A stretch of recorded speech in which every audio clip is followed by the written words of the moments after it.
our messages. Likewise, after Mr. Perry's death, defendant Placentia falsified medical records and notes to try to make it look like what he was doing was legitimate. It was not. We have filed numerous federal charges against the 5 defendants.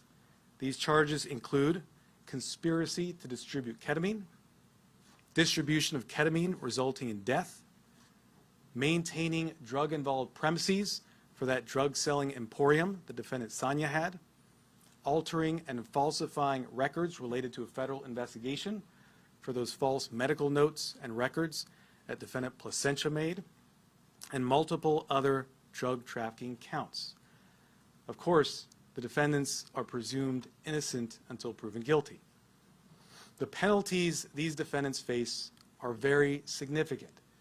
With regard to defendant Placentia, the statutory maximum sentence he faces is 120 years in federal prison. And with regard to defendant Sanya, the statutory maximum she faces is life imprisonment. By filing these extensive and serious charges, we are sending a clear message.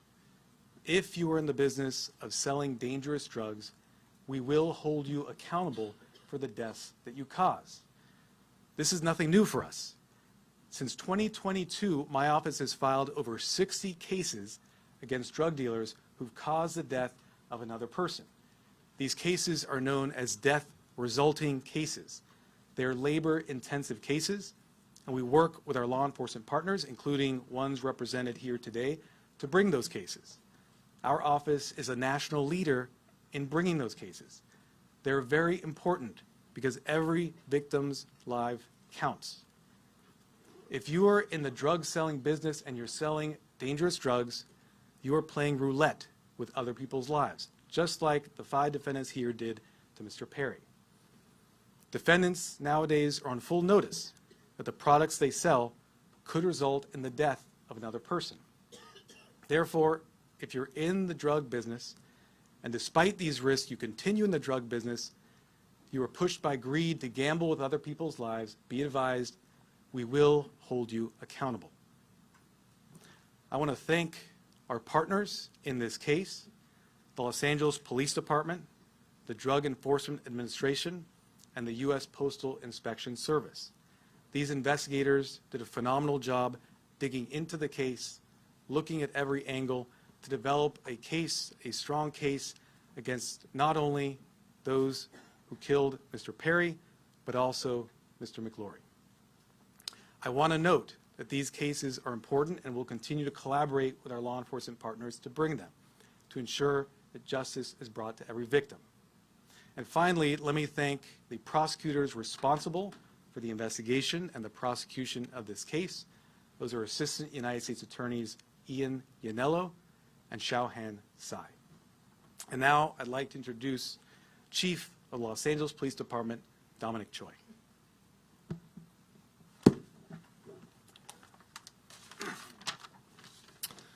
All right, good morning, and thank you, Martine.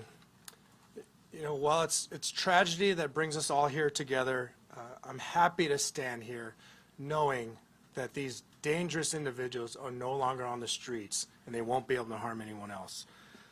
The Los Angeles Police Department and our partners here today, we're committed to investigating all cases like this, and it's regardless of someone's background or socioeconomic status. And just with all of our cases, this investigation was done impartially. We let the facts drive this investigation, and those facts led us to a group of individuals who were responsible for supplying and distributing to Mr. Perry narcotics that led to his unfortunate and untimely death. The group standing here today, it's a prime example how our partnerships and our collaboration can yield meaningful results. I want to thank LAPD, our Robbery Homicide Division, who's standing in the back there, the U.S. Attorney Martin Estrada and his team, the DEA and her team, as well as the U.S. Postal Inspection Service and their team for their hard work, diligence, and real patience. Now, I know people think this took a long time, but there was a lot of work, a lot of investigative strategies, that went into this to make sure that there's a solid case and that we can pursue this in the courts. Our relationship with our federal partners, it helps us ensure that these criminals will have meaningful sentences and be an example for anyone that is willing to risk or jeopardize distributing and supplying unlawful or narcotics to anyone. And I just really want people to know that that is the message. You cannot get away with this regardless of your background or socioeconomic status. Breaking the law is breaking the law, and you are dangerous and you are jeopardizing lives. So thank you all of my partners for being involved in this and bringing us to where we are at today. And at this time, I'd like to introduce DEA Administrator Ann Milgram.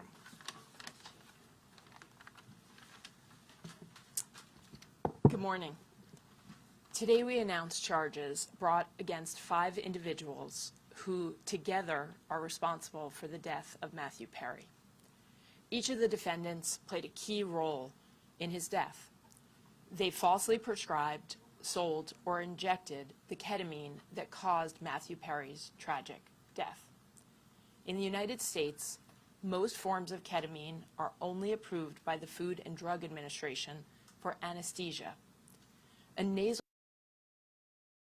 of depression, but only in a certified medical setting. Here, Matthew Perry sought treatment for depression and anxiety and went to a local clinic where he became addicted to intravenous ketamine. When clinic doctors refused to increase his dosage, he turned to unscrupulous doctors who saw Perry as a way to make quick money. Dr. Plasencia and Dr. Chavez violated the oath they took to care for their patients.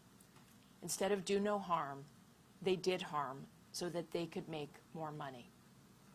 Without performing any medical evaluation or monitoring, they supplied Matthew Perry with large amounts of ketamine in exchange for large sums of money, charging Perry $2,000 for a vial that cost Dr. Chavez approximately $12.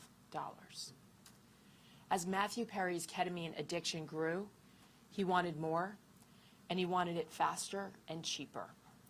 That is how he ended up buying from street dealers who sold the ketamine that ultimately led to his death. In doing so, he followed the arc that we have tragically seen with many others, whose substance use disorder begins in a doctor's office and ends in the street. Perry turned to his street dealer, Eric Fleming, who sourced his ketamine from a drug trafficker known as the Ketamine Queen, Jasveen Sangha. The ketamine supplied by Sangha would ultimately be the dose that took Matthew Perry's life.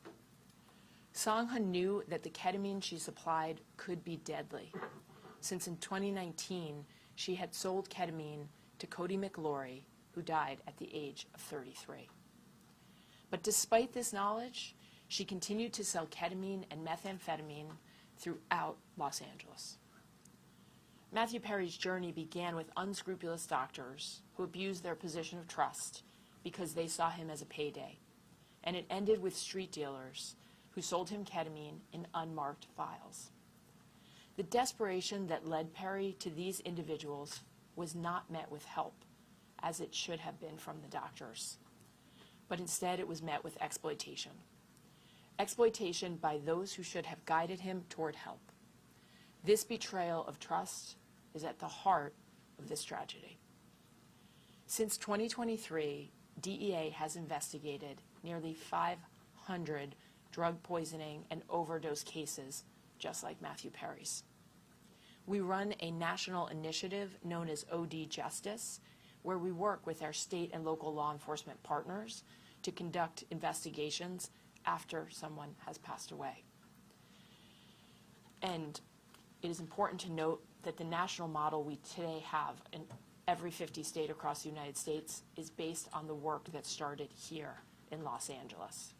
We began this work with our partners in the Los Angeles Police Department and with other local police departments and sheriff's offices in California, in the Los Angeles area, and with the U.S. Attorney's Office.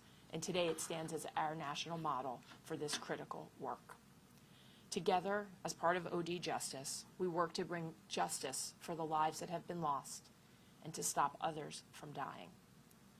Regardless of the size or scope of a drug distribution network, the DEA will work nonstop to uncover and disrupt this illegal activity, and in this case, the deadly activity. I want to close by noting that Matthew Perry's death is not just a tragic overdose.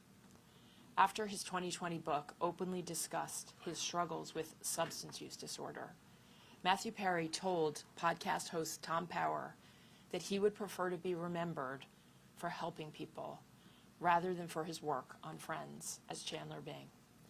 And so perhaps what has happened and the tragic details that we are discussing today can help others and save lives.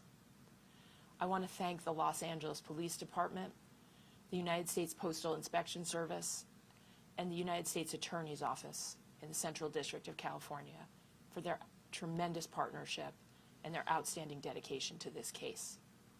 I also have the privilege of serving every single day with the men and women of the DEA, and today I want to particularly recognize the outstanding work of our Los Angeles Field Division, as well as our diversion investigators who tirelessly worked on this case to bring justice to the victims and the families. Thank you. It's now my privilege to introduce Postal Inspector Shields.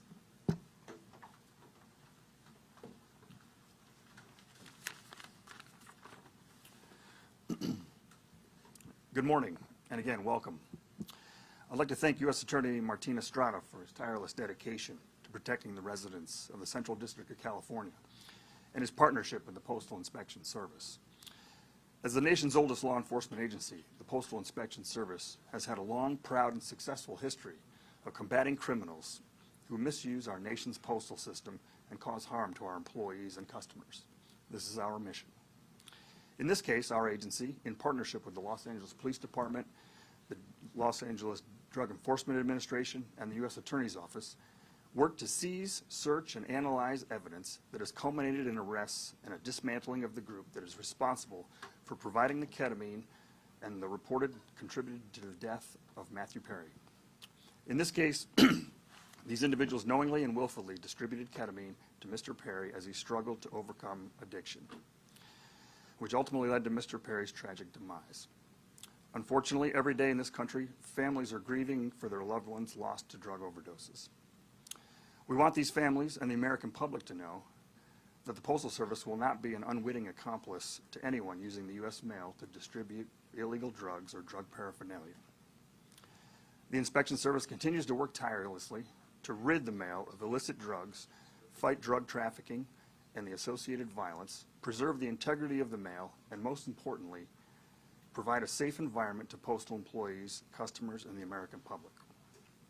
The Postal Inspection Service is turning the tide against drug dealers. Detecting and stopping their shipments is only the beginning. Tracing illegal drugs back to the source and shutting them down is the ultimate mission. Once again, a tremendous thank you to our partners in federal and state and local law enforcement, as well as the U.S. Attorney's Office, for their continued collaboration and hard work in support of this mission. Thank you.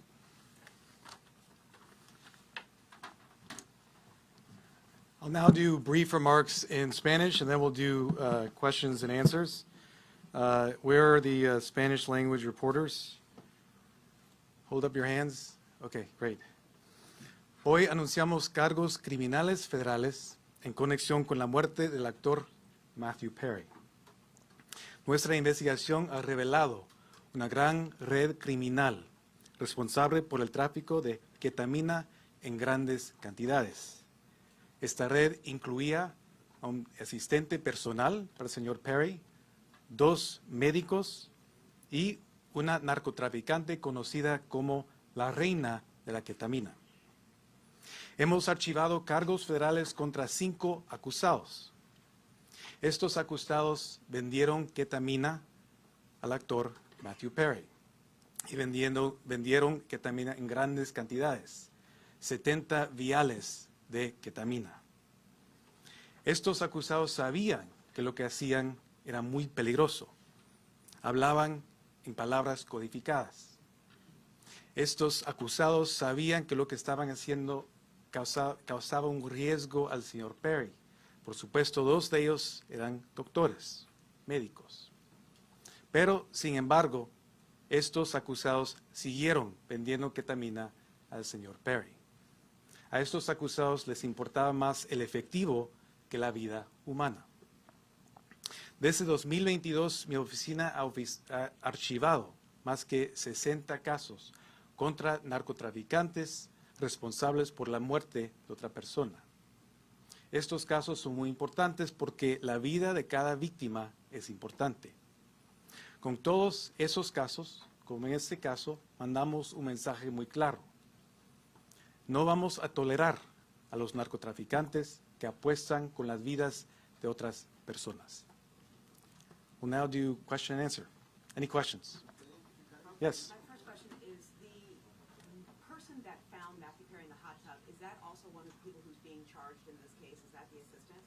I didn't hear that. Can you repeat the question? Yes, the person, the assistant that's being charged in this case, is that also the person that found Matthew Perry in the hot tub? So the personal assistant we charged is defendant Kenneth Iwamasa. He was the one live-in assistant for Mr. Perry. Is he the one that Yes. found him in the hot tub? Yes. The doctor, when the patient tragically died in 2019, did law enforcement look into that death when they found out the patient died? I can't comment on that. What I can say is that through this investigation, we were able to connect defendant Sanya to that death in 2019 and file a charge related to that to vindicate the victim, Cody McLaury. Are there any details about this? Yes. Can you talk a little bit about, and maybe this is for DEA Administrator Milgram, but can you talk a little bit about the line between legitimate ketamine therapy treatment and was, Matthew Perry ever receiving legitimate ketamine therapy treatment? And then when did that cross over? Were the defendants involved in that clinic where he was receiving legitimate treatment, if that's the case? So let me say this. In this case, we are not talking about legitimate ketamine treatment. We're talking about two doctors who abused the trust they had, abused their licenses to put another person's life at risk. 5 defendants who, as I mentioned, knew what they were doing was wrong. In fact, one of them had sold ketamine that resulted in the death of another person in 2019. Nothing about what we see today was legitimate, and that's why we filed criminal charges. Was he ever? Yes.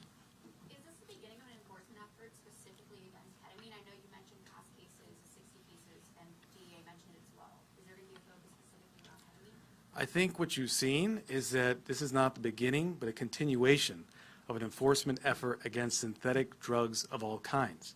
Synthetic drugs, ketamine, but also methamphetamine, fentanyl, are killing people each and every day.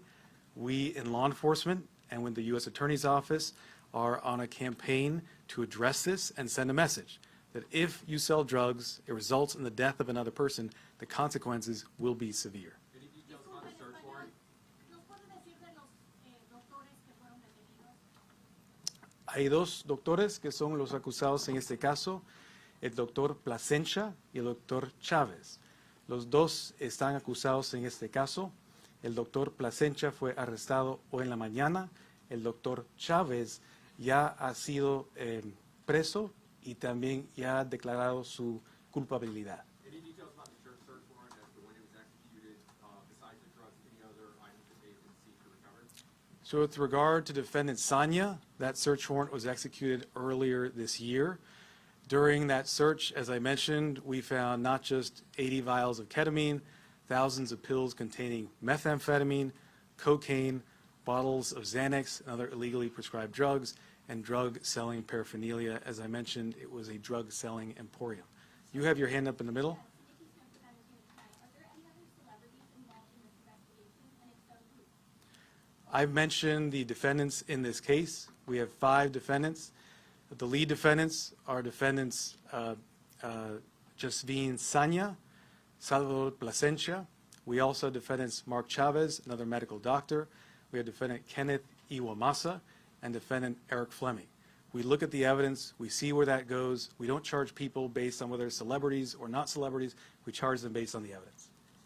Yes. I think what my colleague here was getting at before is in the autopsy report that was made public about his death, there were 2 physicians who were listed as being involved in Mr. Perry's treatment prior to his death.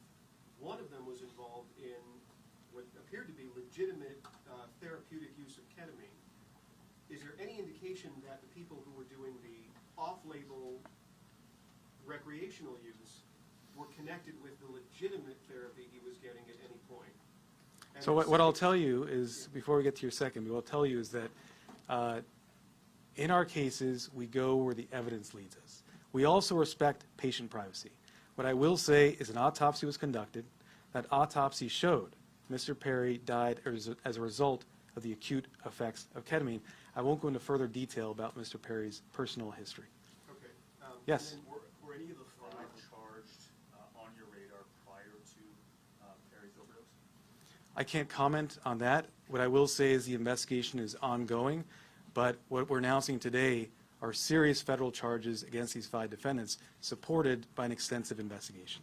Sir, can you clarify the relationship? This woman's had been patiently, have her hand up, yes. Yes, Chavez was detained. When was he detained and was it related to this case as well? Defendant Chavez is a defendant in this case. Right. We filed this morning a plea agreement for defendant Chavez. So he's already not entered, but we have a filed plea agreement for him. 2 other defendants, defendant Iwamasa, have also signed plea agreements. That plea agreement has been entered. And defendant Fleming has signed a plea agreement. That plea agreement has been entered. As I mentioned, the 2 lead defendants in this case are defendants Placentia and defendant Sanya, who were arrested this morning. Yes, sir. No. There's the patient man behind you. Yes, Armand. Fiscal, ¿nos puede identificar a los 5 detenidos y nos puede relacionar cómo comenzó la investigación con la vena de la ketamina en el 2019? Sí, hay 5 acusados y ya nombré los acusados. Hoy en la mañana 2 fueron arrestados. Fue la acusada Sanya y el acusado Placencia, que fue un doctor médico. Yes. Yeah, there were reports this morning that the investigation could have uncovered other food celebrities who may have been buying from this same network. Is that accurate? And can you give us any sense of the customers that they were dealing with? So I can't comment on reports that are out there, their accuracy or inaccuracy. What I can tell you are the facts that we developed through our investigation. Those facts are what I've related to you this morning. Yes. You mentioned the queen of ketamine out of North Hollywood. What does that actually mean? How big was the network of people to whom she was selling narcotics, and specifically ketamine? What I can say about defendant Sanya, known as the ketamine queen, was that she was a major source of supply for ketamine to others, as well as Mr. Perry. I think the fact that we searched her house and found a drug-selling emporium, including 80 vials of ketamine, would strongly suggest she was selling to many other individuals. Can you give a number, dozens, tens? I cannot, unfortunately, a number, no. The evidence as far as this has gone. The gentleman there in the back. Extra TV, what has been Matthew's parents or family's reaction to the news coming out today? So I won't comment on specific statements made by victims' families. We value confidentiality. What I will say is that the work of our office is victim-driven. We work with victims, including their families, each and every day, not just on this case, but on all our cases, including the over 60 death-resulting cases I mentioned earlier. We have been in communication, and I will leave it at that. Yes? Hello, sir. Were all the defendants American citizens, and where were they sourcing their drugs? What I can say is that all the defendants, actually I can't comment on citizenship at this time. I can't comment on the sourcing either. I've given you the facts in terms of the drug selling. Yes, sir. With regard to the death of Mr. McClure, you see that his death is also a tragedy of interest. Is that investigation into his death linked to the investigation with Perry, or was it only after the death of Perry that you realized the link with Mr. McClure's death? Sure. It was through the investigation in this case, as the investigators did a thorough job, followed every lead, pulled every string to see what had occurred. They learned about the extent of defendant Sanya's criminal conduct and learned about the sale in 2019. And because of that investigation, we have filed a charge related to the death of victim McClure. And that's important because we want to vindicate all victims who suffered these types of tragedies. So how much, I'll do 2 more questions. how much reason to believe that this so-called queen of ketamine is linked to any more deaths? Are there any more investigations and any more possible that she can be linked to? I think, as I've mentioned, we've linked her to sales of ketamine, which resulted in at least 2 deaths. We searched her home. We found a drug-selling emporium. I can't comment, I can't speculate on things such as what you're suggesting. I will say, in this case, she is facing very significant federal charges, including a charge that carries a 10-year mandatory minimum sentence. Yes, sir. Were these 5 continuing to sell ketamine or other drugs after Perry's death? I can't comment on that in terms of where they were selling. No, like But- in terms of afterwards, were they What I still- can say is that we searched the home of one of the defendants following Mr. Perry's death. She had 80 vials of ketamine, thousands of pills of methamphetamine, cocaine, bottles of Xanax. Thank you very much. Appreciate it. Can you just clarify the relation?